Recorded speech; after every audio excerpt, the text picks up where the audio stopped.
सुप्रभात छात्रों। हिंदी विषय के अंतर्गत पिछले भाग में हमने पाठ 5 बहादुर बिट्टो इसके बारे में हमने अध्ययन किया था। आज हम कविता 6 हमसे सब कहते इसका अध्ययन करेंगे। मैं कविता पठन कर रही हूँ, सभी को ध्यान से सुनना है। नहीं सूर्य से कहता कोई, धूप यहाँ पर मत फैलाओ। कोई नहीं चांद से कहता, उठा चांदनी को ले जाओ। कोई नहीं हवा से कहता, खबरदार जो अंदर आई।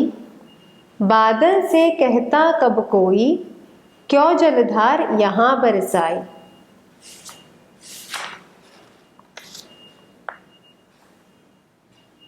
फिर क्यों हमसे भैया कहते, यहाँ न आओ भागो जाओ। अम्मा कहती है घर भर में, खेल खिलौने मत फैलाओ। पापा कहते बाहर खेलो, खबरदार जो अंदर आए। हम पर ही सबका बस चलता, जो चाहे वह डांट बताए। तो छात्रों, इस कविता के जो कवि है उनका नाम है निरंकार देव सेवक। छात्रों, आप लोग भी आपके घर में रहते हो, आपके घर में आपकी मम्मी पापा भाई बहन सब लोग रहते हैं ना। तो आप लोगों को भी आपके माता पिता कहते होंगे कि ऐसा नहीं करना है, वैसा नहीं करना है, इधर मत जाओ उधर मत जाओ, इस चीज को हाथ मत लगाओ, अपने खिलौने जगह पर रखो, अपनी किताबें जगह पर रखो, है ना। तो हम लोग भी कभी कभी इस बात को सुन के तंग आ जाते हैं कि हमें ही क्यों इतनी रोक टोक है ना। तो इस कविता में कवि यह कहना चाहते हैं कि सूर्य को तो कभी कुछ कहता नहीं है कि धूप यहाँ मत फैलाओ। कवि क्या कहते हैं कि सूर्य से कभी भी कोई नहीं कहता कि धूप को जमीन पर मत फैलाओ, क्योंकि सूर्य का तो काम ही होता है जमीन पर धूप को फैलाना, जमीन को रोशनी देना। सूर्य से कोई कुछ नहीं कहता। कोई नहीं चांद से कहता, उठा चांदनी को ले जाओ। कवि कहते हैं कि चांद से भी कोई नहीं कहता कि चांदनी को उठाकर ले जाओ, क्योंकि चांद तो अपना काम करता है, चांद को भी कभी कोई रोक टोक नहीं करता। उसे जो वह काम करता है उसे उसका काम करने देते हैं। कोई नहीं हवा से कहता, खबरदार जो अंदर आई। हवा से कोई क्यों नहीं कहता कि खबरदार अगर जो तू अंदर आई, क्योंकि हवा तो कहीं पर भी चल सकती है, हवा कहीं पर भी इधर उधर इठलाती बलखाती रहती है। तो फिर क्यों कोई हवा को कहता नहीं कि खबरदार अगर तू अंदर आई, खबरदार तू अगर बाहर गई, यहाँ मत जा वहाँ मत जा।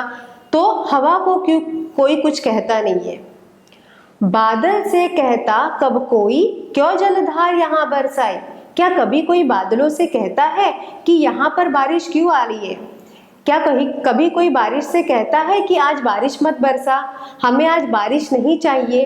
तो बादलों से भी कभी कोई कुछ कहता नहीं। उसे जब चाहे बारिश बरसाना वो बारिश बरसाती है, उसे जब चाहे आसमान में घूमना तब वो बादल आसमान में घूमते रहता है। उसे तो कोई नहीं रोकता, उसे तो कोई नहीं टोकता। फिर क्यों हमसे भैया कहते, यहाँ न आओ भागो जाओ। कवि कहते हैं फिर हमसे हमारे घर में भैया ऐसा क्यों कहते हैं कि यहाँ मत आओ, यहाँ से भाग जाओ, मेरे इस चीज को हाथ मत लगाओ। ऐसे मेरे भैया मुझे बार बार क्यों करते हैं, मुझे बार बार क्यों ऐसा कहते हैं और मुझे क्यों टोकते हैं। अम्मा कहती है घर भर में, खेल खिलौने मत फैलाओ। भैया तो कहता ही है, भैया तो डांटता ही है, उसके साथ घर में अम्मा भी मुझे बार बार टोकती रहती है।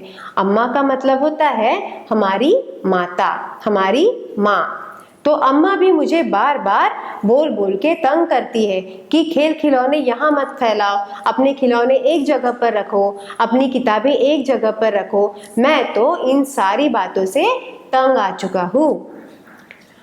पापा कहते बाहर खेलो, खबरदार जो अंदर आए।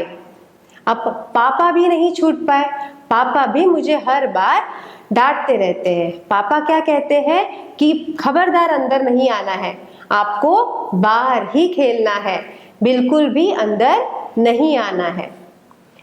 हम पर ही सबका बस चलता, जो चाहे वह डांट बताए। अब यहाँ पर कवि कहना चाहते हैं कि घर में मुझसे जितने भी बड़े हैं, मेरे भैया, मेरी बहन, माता पिता, सब मुझ पर ही अपना बस चलाते हैं, सब मुझे ही डांटते रहते हैं। तो मैं इतना क्या गलती करता हूँ कि मुझे सब लोग डांटते रहते हैं। बाकी लोग इतना काम करते हैं पर बाकी कोई भी किसी को डांटता नहीं है, ना सूरज को डांटता है, ना चांद को डांटता है, ना हवा को डांटता है। तो सब लोगों ने मुझे ही डांटने का क्या ठेका लेकर रखा है, ऐसे यहाँ पर कवि कहना चाहते हैं। तो छात्रों, हमें भी हमारे घर में कभी कभी सुनना पड़ता है ना, हमारी मम्मी की डांट सुनते हैं, हमारे पापा की डांट सुनते हैं, कभी कभी तो हमारे दादाजी और दादी भी हमें डांटती है, क्योंकि उन्हें भी कभी कभी गुस्सा आता है। तो इस कविता में एक बच्चा जो है वो अपने मन की बात यहाँ पर कह रहा है। वो बार बार यही कहना चाहता है कि मुझे ही सब लोग क्यों डांटते हैं। तो छात्रों, आपको ये कविता समझ में आई? यहाँ पर इस कविता में हमसे सब कहते, इस कविता में इस छात्र ने अपने मन की बात कही है। तो सभी को यह कविता समझ में आई? धन्यवाद।